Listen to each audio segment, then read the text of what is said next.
Welcome to HR Doctors. My name is Brent. I am the owner of the Vancouver Express Employment Professionals Office and the Vancouver Specialized Recruiting Group.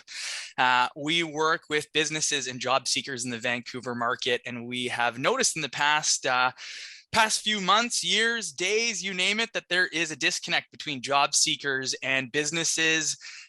Businesses are always looking to hire. We seem to be getting high volumes of applicants, and yet there seems to be a disconnect with the level of candidate that businesses are looking for. And there are tons of applicants in the market who are struggling to find jobs and say that there aren't the right jobs. There's all sorts of different disconnect. Hannah and I have been connected for many years, but we recently reconnected on a panel discussion as guest speakers with the BCIT Human Resource Association, which led us here. Hannah's graduated from BCIT herself with a human resource management diploma and also with her Bachelor of Business Admin. And she is currently in the Equity, Diversity, and Inclusion Certificate Program with UBC. On Hannah's LinkedIn, she has her profile encapsulated as her purpose is to build and redefine the employee experience so that it captures and supports the authenticity and diversity within the workplace. She attains this through her work as an active member of her community, as a human resource professional, a lifelong learner, and an advocate for JEDI, which is justice, equity, diversity, and inclusion. She's motivated by her curiosities. She shows up every day seeking opportunities for growth and self-reflection. She's eager to harness new skills which will support her mission to improve engagement, implementing strategic initiatives, and supporting team dynamics. Hannah's worked with several Vancouver companies in an HR-focused position, such as Global Container Terminal, Primex Technologies, the Vancouver Port Authority, C-SPAN ULC, and currently as the People and Culture Consultant with Grant Thornton. Hannah, welcome. Thank you so much, Brent. It's a pleasure to be here. Awesome. Well, we're super excited to have you. So Hannah, you're currently a people and culture consultant. Tell me about your position and what a people and culture consultant does. Yeah, thanks so much, Brent. So as a people and culture consultant, I'll just make the differentiation between HR and people and culture. Really, people and culture and HR, same department, but really where this position falls is anywhere between an HR generalist and an HR business partner in relation to other terms. But really, as a people and culture consultant, my role is to really support and coach the business through initiatives that bring our employees to the forefront. So what this looks like is coaching our people managers towards connecting with their coachees authentically and empathetically to also ensure that our employees are really just feeling valued, genuinely cared for, and supported. I'll also be working with our national talent attraction team and local hiring managers to facilitate the recruitment and selection process. I coordinate employee movement in and out of the business unit, including supervision of certain HR administration, but I also provide a high level of service while executing cyclical and event-based processes such as annual reviews, compensation, and those types of key processes. But what I also really love about my job is that I get to deliver training sessions and develop workshops on key people and culture best practices, as long as annual processes and skill development. So this really ties into providing change management support through the implementation of new processes and policies. So, as we've seen now, a lot of people are coming back into a hybrid mode. And, with that, that's a huge change management process. So I've worked with our people managers to support that type of transition and moving moving that type of needle where, we're supporting our employees in that adjustment. So that's just one example of what that looks like for me. But, why this is really important for a company is, we really want to put our people at the forefront. And so I'm here to support our business to make sure that we do so. Yeah, that's great. You talked about quite a few different areas that you touch on. Are there any of those areas that tend to be more at the forefront for you that you're spending more of your time, effort, and energy on in your current role? Yeah, I would say most of it would be, because obviously sometimes annual processes, they occur at certain times of the year. And in between them, we're working with our managers and coaching them and supporting them to unleash their potential and also supporting them in unleashing their team's potential as well. And so that is ongoing throughout every single day. And that's definitely at the forefront of my position. Nice. Yeah, that's awesome. Yeah. Tell me about vision, mission, core values, and how important they are to what you do and how they tie into your role and the success of your position. I mean, I think that any successful vision, mission, and values implementation is really all about how do you enact those every single day. And I know that we've been in lots of conversations about this, and really, your values are all about how do you show up every day. So, what are those conversations that you're going to have, and how do you choose to have them? Your mission is, how are you going to enact your vision? Your vision is, where do you want to go? All of these things should be considered when you're moving forward in your day to day. And so for me, what's really important is, how do I show up for our people? How do I coach them? How do I support them in making decisions? And a lot of that has to go back down to, what are your values and how do you choose to show up for your people? And a lot of that boils down to, how are we developing our people's talent, and how are we supporting them through life, and how are we making sure that their experience at the company and in their position is going to be a positive impact on not only their time with the company, in their role on their day to day, but also how is it going to make a positive impact on their whole life and their life outside of work. Yeah. Do you find in like the conversations you're having with leaders or with, people that have come to you for support, that you're tying like the core values, like the specific values into those conversations to, help use them for guidance through those conversations? Oh, absolutely. I mean, I think that whenever you have a policy or a process, you have to look back at what your values are, and you have to think about, essentially what's important to your business. You've all decided to work for this company, and so you all have this, you all have this similar drive, or similar mission, because we're all here together and we're all creating this culture of belonging. And so part of that is, how do we decide to move forward? And that goes into an equitable compensation plan, that goes into equitable opportunities for development, and that goes into training sessions, that goes into coaching, and how much we pay, and how much we put towards the development of our whole team. And so I think that at the end of the day, you really have to think about your values, and you really have to know them and feel them for yourself in order to truly enact them. And that goes down into how they're developed as well, into your policies, like how your policies are initially even developed. They also have to be in reflection of your values. Yeah. But even just to pull it back here a little bit, Brent, I mean, I know that in previous discussions, you've discussed a lot about, how Express really enacts on your own values. So I'd love, if you're okay, to maybe expand a little bit more about that. Sure. Yeah. I mean, Express is a franchise. And so we have our corporate mission and vision and the company core values. But specifically to us, I spent a number of years developing and establishing what our vision is in our business here. It took me a long time to really get it established. We've been open for just about 6 years, and it wasn't until December of last year where we truly defined our vision and our mission. We've had our core values, which are HR doctors. It's helpful, resourceful, driven, relentless, and sensible, which is where this whole concept came from. But we literally hire, onboard, train, coach, performance manage. Everything ties into our core values and our vision and our mission. And even further, when we're dealing with issues, whether they're internal performance management issues, whether it's like whatever it may be, and even further, when we're trying to figure out how we're going to either help a client or solve an issue, if we've got an unhappy client or an unhappy associate we're working with, we tie our core values into those conversations to make sure we're following them. And they really, truly help give us guidance to go, okay, like, are we being helpful in this situation? Like, are we truly being resourceful? Are we being driven to come up with a solution? Are we being relentless to make sure that we're kind of looking at everything? And sensible, to me, ties them all together to make sure that, not one of those things can outweigh the other, and that it truly has to be this holistic kind of, solution that makes sense. So I mean, it's great to hear that, you kind of view them the same way. And I think that, I think it's critical for every business to have them and truly live them. I've discussed even recently with a client of ours and asked about the vision and mission and values for their company, and he said it was the first company that he'd ever worked for where it was really truly a thing, and how it made his life as a manager of a large corporate company. So he's a retail manager of a company with 800 people, and how it made his life so much easier when you're getting top-down information that is all tied into the values, and all the way down to the new hire who is like a customer service retail, college uni student who's, part-time, that understands and is hired to the values and just how important they were, and how it made his life as a manager so much easier. So yeah, awesome. Thanks for tying that back in.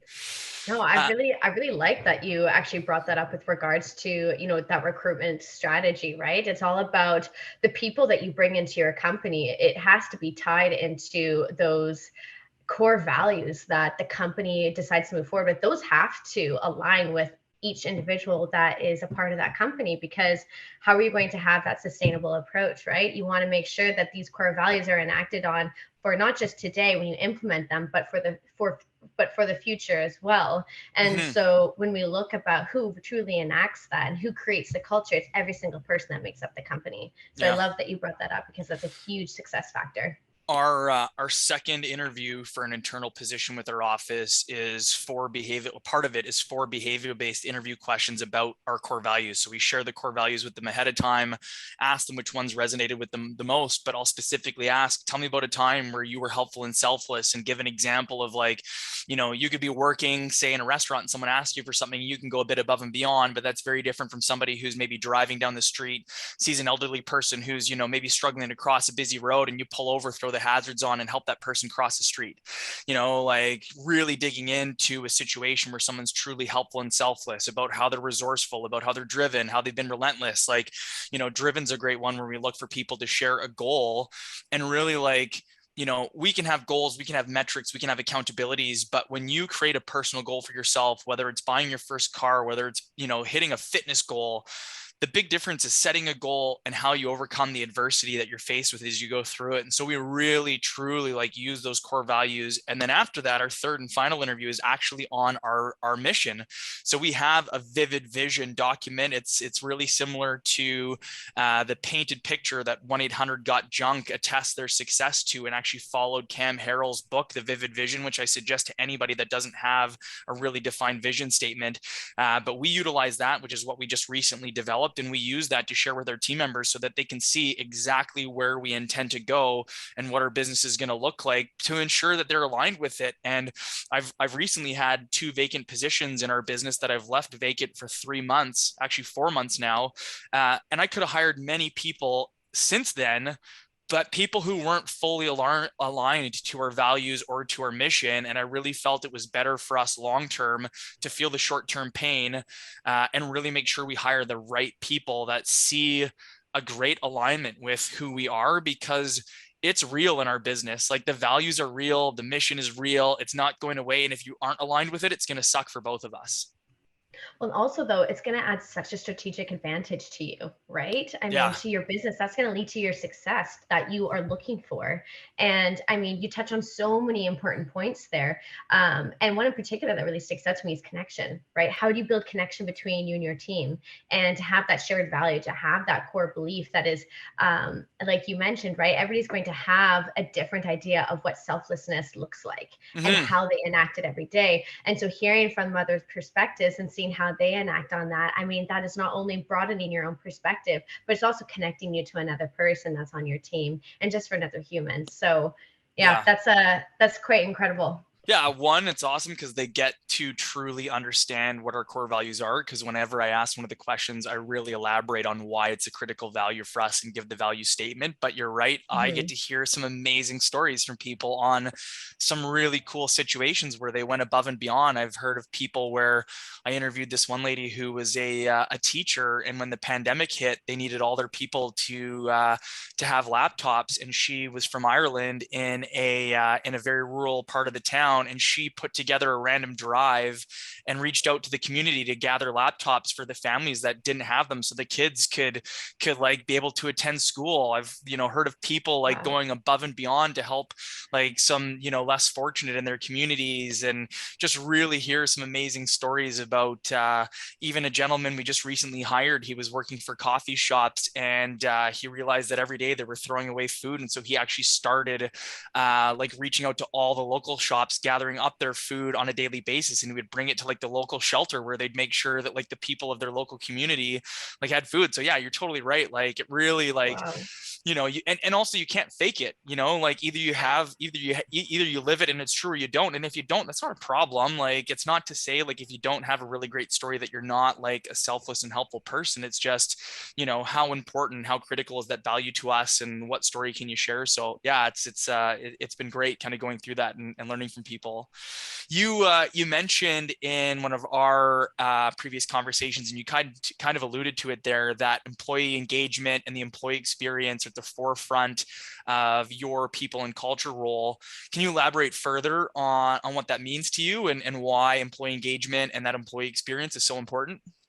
Oh, absolutely. And I mean, even just from what how you introduced me, I mean, you can see it's a passion of mine. I think that for me, at least, for your perspective, your business's success is built from the individuals that encompass it. So if you're constantly looking at, high turnover rate, or having to retrain individuals, and you're losing that competitive edge, really that's going to tie into, what is that employee engagement like? What is that employee experience? Because if you're experiencing high turnover, then that's what is making this individual leave. And obviously there's going to be a natural turnover rate. That's just that's part of the employee cycle. But this goes for any type of business, but your impact as a company relies heavily on the performance and competitive edge that your people are bringing to the table every single day.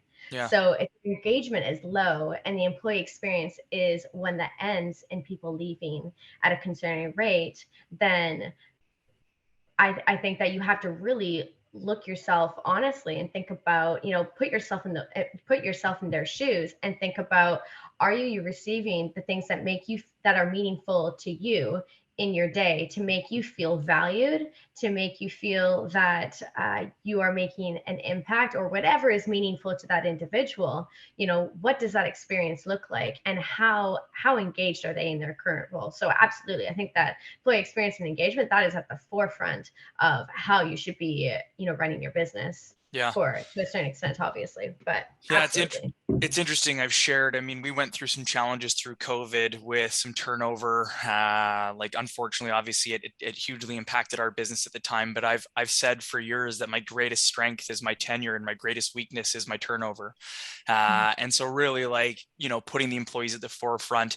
One of the things you talked about was like supporting employees, and I guess how do you, as a people culture person, like create that environment where the people feel supported? Because it's great to have HR, it's great to have 10, 15, 20, 30, 50, 100 HR people in a company, but like that doesn't mean anything if I'm employee number 950, and I don't know that resource is available to me, or I don't have a relationship and a connection with HR, and I don't know when I can or can't go, and don't know like if I go to this person and tell them what's bothering me, that it's just going to go back to my manager and be a career limiting move.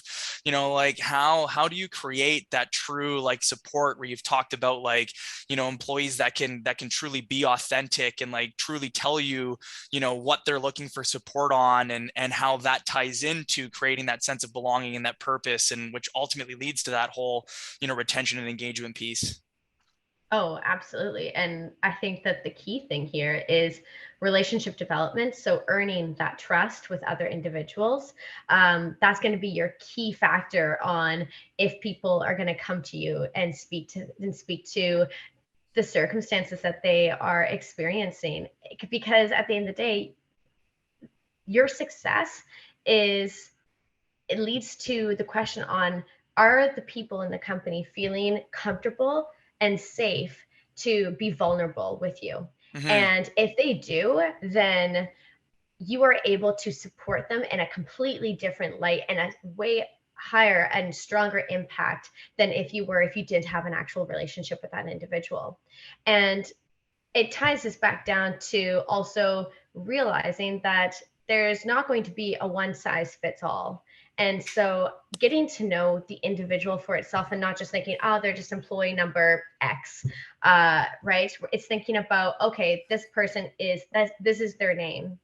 This is who they are. This is a person with an identity, and getting to know who they are, and then understanding, as HR or people in culture, we know our policies and we know our practices, but taking that information, how do we best support and show up for that individual?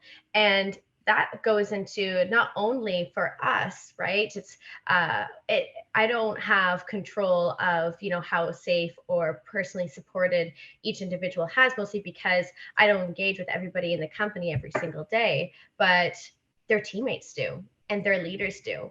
And so the way that we can support and continue the ripple effect is by coaching our leaders and by coaching our people and by providing training sessions that brings this type of self-awareness into play.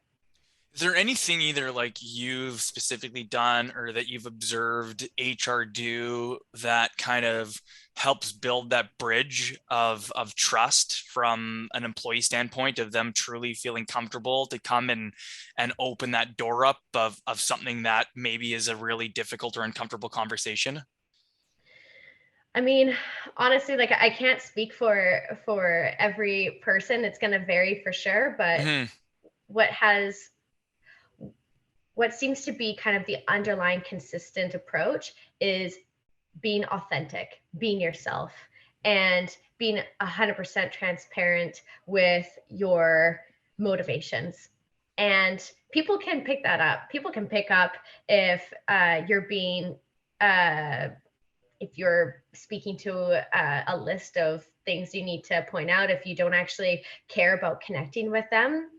People can pick that up because we're all human and we know what humanity feels like. Yeah. So I think that, that bridge that's consistent is just showing up as who you are and being authentic and honest to that. And then also respecting the other individual and showing up in a non-judgmental mindset, because no one wants to feel judged, and no one deserves that. No one deserves to be shamed. So having that type of honest and trust building conversation and relationship all the way goes back down to how honest are you being to yourself and how you show up to that individual. Right. And are you really going to be accountable to your word? Are you really going to show up for them? Because at the end of the day, situations are always about the situation itself, but then how you decide to show up, and that's going to be the outcome, right? Yeah, makes sense. I think it's great to say all those things, but yeah, it's like you said, if you're actually authentic around, you've said you're going to do these things, and then someone comes to you for help and you actually give it to them and they come away. I think it's probably aligns well to like the old customer service adage of like, everybody will tell everyone about a bad experience, but not as much about the positive, and that regardless of the company size or the division, if you're trying to create that openness, when someone does it, you really need to like listen to them and give them that authenticity and really truly be, selfless in that process and hear what they're looking for, and not let that openness negatively impact them, whether that's through them not feeling like they've been heard or whatever it may be. But I guess it's just how you live. If you're saying you're going to be open, that you truly have to do it. Otherwise it's, that door will close and it'll be really hard to reopen. Absolutely. And I think that we can only really truly show up for other people if we show up for ourselves. And so a huge piece of that is, how well do you know yourself? Self-awareness is a huge skill to take on. And it's, even though like we live with ourselves every single day, to truly understand your identity and to truly understand how you show up and how you're perceived and how you impact others. I mean, that's a completely different skill on its own. And so understanding that and putting time towards that development is only going to improve how you show up for others. Right. Awesome. How do you find the people and culture role ties into recruitment and retention? Yeah, I mean, for with regards to processes, we work with hiring managers. We work with the talent acquisition team, who are the experts in sourcing the candidates and finding the candidates right for our company and also right for our position. So where I sit is kind of the middle individual who supports both sides. So we're working, within the actual interview itself. So we're working with the hiring manager in interviewing the candidate. But aside from the actual, step-by-step process, Mm-hmm. um, it's about how do we coach our leaders in making the right choices in how to successfully attract talent or recruit for talent. And I think that a huge portion of that, I mean, we even touched based off of this a little bit earlier in the conversation, but it's about essentially that culture piece, right? Because your best advocates are going to be the individuals who work at the company. And so when it comes down to recruitment and retention, I mean, I think that I'm going to tie it back down to employee engagement and experience. What are your people talking about? What are your people saying about the experience at the company? And that's going to attract people. Happy people attract people. And so we want to make sure that we are, of course, moving forward with our values in mind, because that is what is the huge initiator when it comes down to our culture. But I think that also where PNC takes a place is also to be able to coach our leaders and to guide them to make sure that they are keeping those values in mind when they're making those decisions, that we're not just looking for the individual who will get the job done, but we're looking at a person who's going to uplift others, who's going to enact on our values. And so we are kind of that individual who is working in between the talent acquisition group and also the business side to make sure that there's no gaps. Right. Really interesting. From a retention standpoint, Mm-hmm. are there like direct retention conversations that are had maybe at a higher level, or is it more like a contributing factor of having that like people first, that engagement and that employee experience, or how is that kind of viewed in your role? I mean, you have to think about, obviously, like what you said is exactly accurate. I mean, it's a topic on its own, but it's also a contributing factor. And Mm, so when you look at retention, I mean, you have to think about are is there room for growth here? And then also, is the employee getting what it needs? And also, is this a fun place to work? And are they building relationships with other people?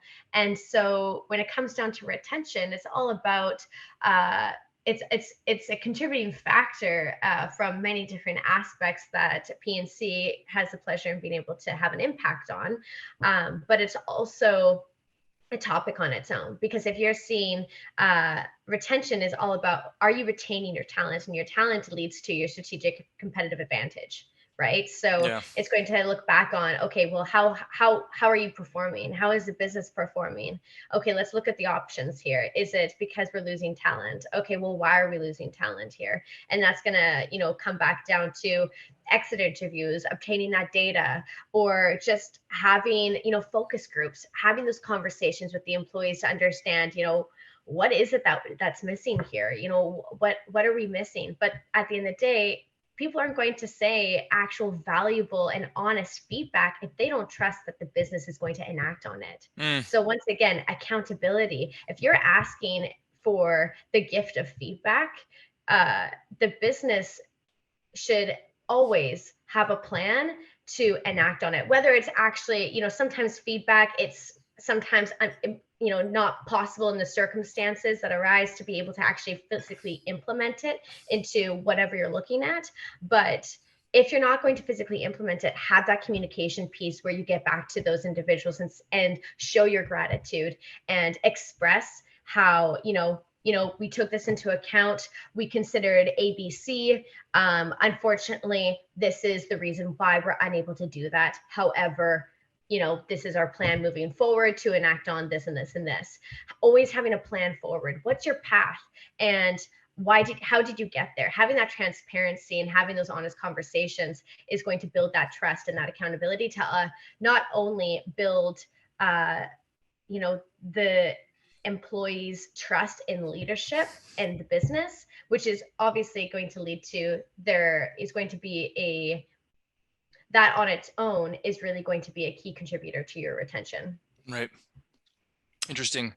Yeah, it's you brought up an interesting point about opportunities for growth, and it made me think of glass ceilings. I actually saw a post from an HR connection of mine in my LinkedIn the other day where they said they had instigated a new mandate in the company saying that if you didn't see a future with the company, whether it was today or whether it's a year or 2 or 5 years down the road, that there will never be any punitive action taken on somebody who comes to HR, puts their hand up and says, hey, look, I think I've hit a ceiling here. I think it's my time to exit out of the company.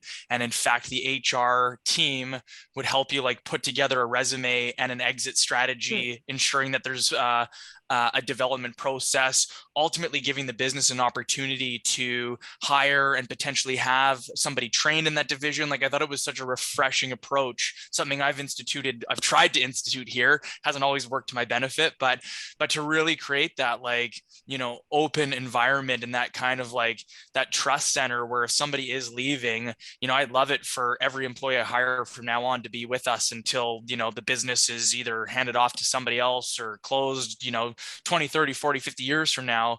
And if we have that opportunity, then it creates that ability to not have to reactively hire and to do it more in a proactive and collaborative way and support someone through their transition. So yeah, it was interesting to hear you say that. I mean, one of the things I wanted to touch on, not so much maybe on the recruitment side, but one of the things I share with many of our clients on how the people culture side ties into recruitment. We look at recruitment as 3 pillars, one being the front end recruitment process. Whether you use Express or not, you have to have an established recruitment process of how you post and advertise and manage that applicant flow. Obviously, that's the piece that we work on. But once we place somebody, often our success is placed in the hands of the business, and the businesses that have really well established training, onboarding, development, coaching, performance management, and engaged, whether it's a big business that has people and culture people, or whether it's a small business, but they see it as a focus and really take the time to engage with their employees and coach them and mentor them and create growth opportunities, whether it's just access and exposure to more responsibility, whatever it may be, that those are the companies that tend to be more successful with their hires. And again, it's tough when it's our job to place people and we see a placement follow through potentially because of a misstep internally, or even just a lack of maybe understanding of the things that a business can do, especially as we talked about, or I talked about in the beginning, how there's a disconnect. Businesses need to do everything they can right now to make sure that they are doing everything. And as I mentioned, I talked about the 3 pillars. We call it that front pillar of the recruitment, that second pillar of the, training, onboarding, what the company can do. And then there's the third pillar, the intangible of the job seeker. And sometimes you just hit home runs, and other times really unfortunate situations or circumstances can fall on the job seeker, and you could do everything right on the front end and you could be doing everything right on the back end and still not have it work out. But as you mentioned, getting that feedback and those exit interviews and really kind of looking at yourself objectively and going was there something we could do different? Is there a different process or strategy, or did we not train and develop? Did we just kind of hire somebody really experienced and just think that, okay, great, that means we don't have to invest in you? And it we help companies hire people who have very little product knowledge and skill and just high aptitude and motivation, and also help companies hire people that are extremely knowledgeable and skilled and are coming from a direct competitor. And no matter what, you still have to make a huge investment in that person once they get in the door. So it's just, yeah, I think even more to highlight the value of someone in your role and that type of role in a business and how it constantly needs to be a focus. Honestly, Brent, you really brought the whole picture to life there about that retention piece. And I mean, exactly, you can bring the best talent in the door, but then if you're not going to invest just as much to keep them there, then you can most likely see them goodbye. So it's all about, what processes and strategies you have in place to make individuals feel valued, and what's going to keep them there, right? Yeah. So 100%. you bring up some really, really valid points there. Nice. kind of tying back into some of our previous chats, like we talked about like relationship development. I think it really ties into like that employee engagement piece. We were talking about that employee experience piece, that retention.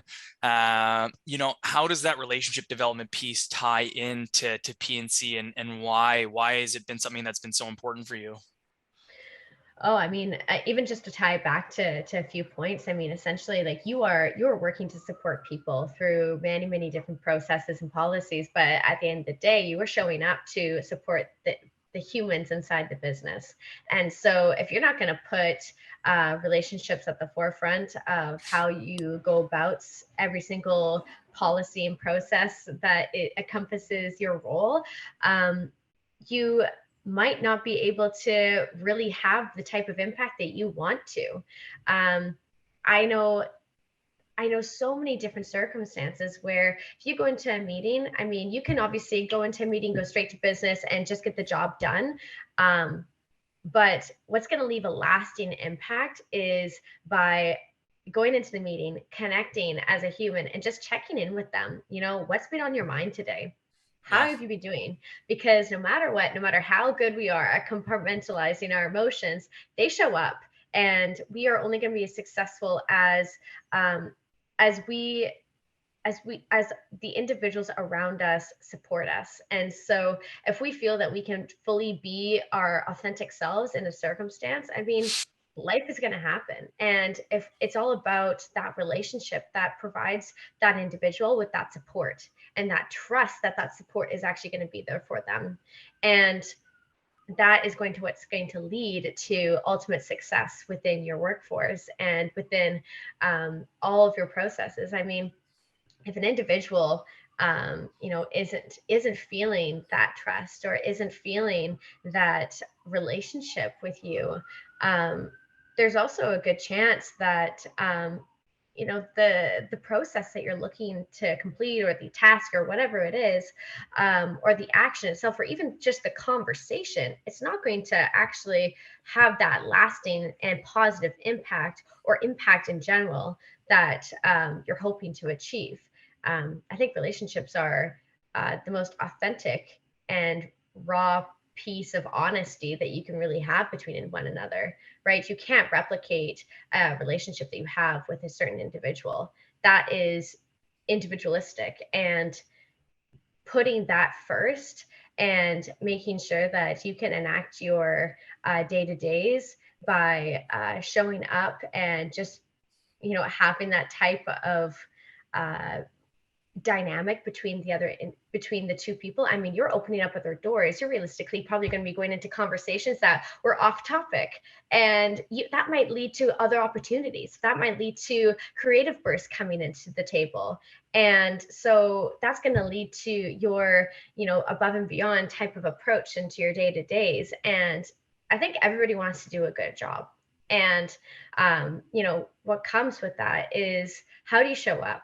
And if you're putting relationship development at the forefront of how you show up every day, and how you engage with your team, or how you engage in and even just like your colleagues, I mean, that's about asking them what's meaningful to them, and not just assuming that right? You want to make sure that you have those types of conversations where that individual feels like you mentioned, that they can come to you and say, hey, look, I feel like I've kind of maximized my time with this company here. And these are the reasons why. But, I'd love to work with you in this transition. And because, like I said, there's that natural turnover. That's totally okay to have, because at the end of the day, some people choose to go a different course in their career, or they choose to seek a different industry, or they pursue a company that is totally aligned with their passions, right? Mm-hmm. And if it's not your company, that's okay. But how can we support that individual in having the best experience in our company right now, because we have an impact on that. At PNC, we have a complete impact on that, and how we support our leaders, or even just the people in our company. How do we make sure that people feel that they can come to us when it comes down to that decision in their career and their path? And at the end of the day, it's about relationships. Yeah. Yeah, I thought it was great what you touched on. When I hear that authentic piece, I could see like people engaging in those open conversations in the beginning or an end of a meeting, but doing it to check a box. And I think that Mhm. authenticity piece really ties in where if it's not, then don't do it, like just have your meeting. But, that obviously the message is that that's something you should truly look to engage your team with and try to create that like actual personal connection. And in doing so, you create that open door and hopefully facilitate to the point where they're able to feel really open and honest about that they are gonna, if they are considering transitioning out, that they do it in an open way that creates a collaborative transition out that helps both the business and the individual. And I'm sure we could both probably attest that like we try to create really great onboarding experiences and entry experiences, but as much as we may not celebrate someone's departure, that doesn't mean we can't make it a really like enjoyable transition for them out of the business and make it one where they feel positive about the experience. They could have 5 amazing years with the company, but a 15 really terrible last days or a 30 really last terrible days, and that's what they'll remember, and that's what'll be Exactly. reflected, and that's what'll be discussed, not the the 10 amazing years. So yeah, Yeah. yeah, awesome. No, exactly. I mean, you touched on such a good point. I mean, we might be sad to see them go, but I want them to feel that, this relationship that we built was not on the basis of them being an employee at the company that I work with, Hmm. that I work for. It's about, once again, that a relationship is a relationship. It's not on, the terms of employment. That's about, supporting them, and at the end of the day, just wanting the best for them. Right. And so if that's to seek another opportunity, then yes, I will recognize I'm sad to see I'm sad to see talent go, and I'm sad to see them go specifically. But at the end of the day, I want them to be able to pursue what's important and what's meaningful to them. Yeah. Yeah, it's interesting. I mean, I've personally experienced myself where team members have given me extended notice, 2 months, 3 months, and done it in a way where, of course, we've exhausted opportunities to see if there are further opportunities within the business. And if there isn't, then having that like willingness for them to be vulnerable, because it's scary for an employee to come to me, the owner of a small business, and say, hey, I don't think I have a future here anymore, and I think I'm going to start looking, because somebody in my shoes could easily have an emotional reaction and say, well, you know what, you're not quitting, you're fired. And all of a sudden they're in a jeopardized position. But what I've really tried to impart to my team is that like, the only person, not the only person, but I lose just as bad, if not more, in that situation where I've got somebody who's willing to be vulnerable, somebody who's willing to be open, someone who's willing to give me that extended period, because they understand what the impact is if somebody leaving has on an organization.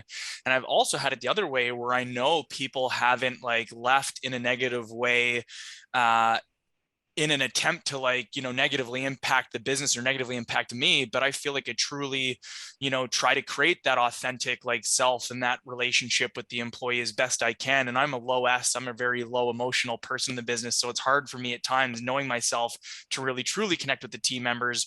But I've had team members, and understandable, I mean, obviously I was an employee who have given their notice and given 2 weeks, and it's like it's hurt me personally, like it's hurt my feelings, and it made me feel like a failure of not creating an environment where they felt that they could be open with me and that it wouldn't negatively impact them, and that had they shared that with me, that I would have supported them through that transition journey and worked together to like bring a person in. And I've got some people where I had like amazing relationships with them through their time here, and that it didn't leave in the best way, and probably because of how I reacted in this situation and also how they departed. And other employees where I've got an amazing relationship with people who have left and still have like a really strong connection, and would give those people like amazing references 5, 10, 15, 20 years down the road, and would still of course give people great references that left. But there's definitely like that like deeper connection with somebody where it truly feels like that partnership. They get it both ways, and it's extremely difficult for business to like create that. It's something I haven't, there's no secret recipe. I certainly don't have it, but I've experienced it in the past, and it's something I want that comfort for like every one of my team members, where if they are going to transition out, that I've created that comfort, that safety for them, that they're willing to put their hand up and say, this is happening. And of course, give me an opportunity to try to change their mind. But if we've already gone down that path, it shouldn't really be a surprise for either of us. And that the best thing for both of us is to really like work together to transition and make sure that both of them, the business and the relationship is left intact. Yeah, no, honestly, you bring a huge point to the table. I mean, I think that something that comes to mind when you're just speaking there, I mean, that's about like power dynamic. And I think that, yes, like relationship dynamic, you can be, you know, as totally transparent and honest as you can and have that really great connection. But as you know, if we are an individual who's a leader in an organization, recognizing that individuals, that there is that power difference between the two positions within the company. And I think that what I really love, what I hear from what you're saying, is that you recognize that power through those conversations and supporting that dynamic, bridging that gap. And at the end of the day, just being, you know, creating a space where they feel psychologically safe to be able to express those types of honest and truthful, you know, emotions that they are currently feeling in that dynamic. And it really sounds like, you know, that's something that comes to mind for me when you were speaking there. So Awesome. yeah, really, really great piece. Awesome.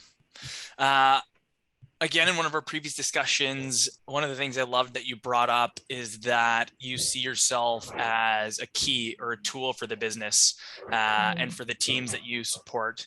Can you dig in a bit to that on how you're a key to kind of unlock things in the business for people? Oh, absolutely. I mean, what I really love about being in people and culture is that you're a tool in their toolbox, in the business's toolbox, and you can have such a positive impact on, you have such an opportunity to have such a positive and strategic impact on the success of the business. And you know, that's of course by delivering and acting on cyclical cycles, such as, you know, compensation reviews, all these important things that need to be included. Yes, of course, that is important when you are a company of such a big size. You have to make sure that you have a team that's allocated towards that, so that you can ensure that you're acting upon equity and you're taking in perspectives. You're looking at external and internal research to make sure that you're making the right decision. You need a team that is specifically built to be able to act on that. Because if you're a company of, you know, greater than 50 employees, I mean, realistically, that's a large number of people to ensure that their needs are met and to ensure that they are constantly feeling valued, and that you are reviewing their performance and that you're supporting them in their development, and they have that type of meaningful employment and role where they don't feel like they've been forgotten, right? Yeah. So I think that, you know, PNC can have such a strategic impact on a company. I mean, we look at leadership coaching, and like I said, like I only have such, you know, exposure to, you know, limited amounts of people, because, you know, the day's only so long, and you know, between meetings or tasks, right? You're only going to be exposed to X many of people each day, but to have that ripple effect, to ensure that your priorities and your actions and the impact that you want to make is not just something that is within your control. You want to make sure that that is something that's going to be impacted throughout the whole organization. So how do you do that? A PNC department is going to be able to support you in those strategic initiatives to make sure that your leaders are following through with that ripple effect, right? And then that positive impact is going to have a ripple effect into the colleagues, and each colleague is going to, you know, all of this is going to essentially have a ripple effect, but the ripple has to start somewhere, and that's where PNC comes in. Yeah, I love that. I loved in our like previous chat when we dug in there about how, you know, just as you, that was really the analogy you used, is how you saw yourself as a key or a tool, and that, you know, that it really depends on how like you coach and train your teams and how you engage with the individuals and how you show them like how the tool can be used. Like it's almost like your job to really help everybody understand like the Swiss Army knife that you are, and how you can kind of affect different areas, and how if they only see one lever, only see it just as the knife blade, and don't realize there's corkscrew there and pliers and tweezers and all these different things. Like I really look at ourselves the same way. I mean, we're a staffing and recruitment firm, and yet here we are, having this conversation with you, looking to share information like this with businesses. I mean, yeah, we help people hire, but I just really feel we're the same way, that, whether it's job seekers that come to us and look for guidance, I mean, we're only able to place people in the roles that they're a direct fit with. And at the end of the day, when it's the business that hires us to find them the perfect person, we talk to so many people that are amazing that we can't place with our clients, but we can help them, kind of give them critique on their resumes or help them brush their LinkedIn up. And really, like, we try to make a concerted effort to connect with people and be that HR doctor to say, well, like, here's some things you can do to get healthier. Here's some things you can do to help you land that next position. When it comes to the businesses, whether it's a client we're engaged with, or whether it's, just someone like you and I having a healthy discussion about what different businesses can do, what we can do in our own companies, like how those things can happen. Like, I really think that truly HR, that's the greatest analogy, is that whether it's talent acquisition, recruitment, like generalists, whatever the role is, that we are a tool, and that there's like so many diverse applications to it. And really it's, the purpose, I feel like, of this HR Doctors podcast or webcast is to help people understand like how to utilize it, and whether you have an HR person in your business or whether you've got 100 of them in your business, like how you choose to use them, how you leverage them, how you utilize them will have such a massive impact on the bottom line, on the culture, on everything. Like there's just such a massive impact, especially again given the challenges. I mean, we feel it specifically here in Vancouver with that labor shortage, the talent market, the disconnect. But I mean, I'm sure, as we go through this pandemic and come out of it, that it's experienced everywhere. Like I think this is only going to get harder and harder for individuals and businesses, and this is something that needs to kind of be leveraged to help everybody kind of, I guess, understand where those disconnects lie and what everybody can do to impact their business. So it's awesome. It's been fantastic. I love all the information that you share. I think it's been fantastic connecting with you. My parting question for you is based on our chat today. If you can narrow it to one thing, which I'm sure will be tough, but if there's one thing from our discussion today that you want someone to take away from the discussion, what would you say it would be? I would say, to narrow it down into just maybe one sentence, I would say put the human first. And Nice. That is going to be in relation to every single thing that you do, how you show up in conversations. And if you put the human first, I think that that's where you're going to build that trust, and that's where that relationship starts to develop. And that's where you lead to an actual impacting future. So nice. Awesome. Well, thank you so much for joining me, Hannah. It's been fantastic. I appreciate you being on the HR Doctors Webcast, and we will share Hannah's LinkedIn page in our comment section, or tagged in the link. And if you would like to connect with Hannah further to discuss any people and culture questions that you might have, please feel free to reach out to her. Hannah, thanks so much. thank you so much, Brent. It's been a pleasure. Awesome. Have a great day.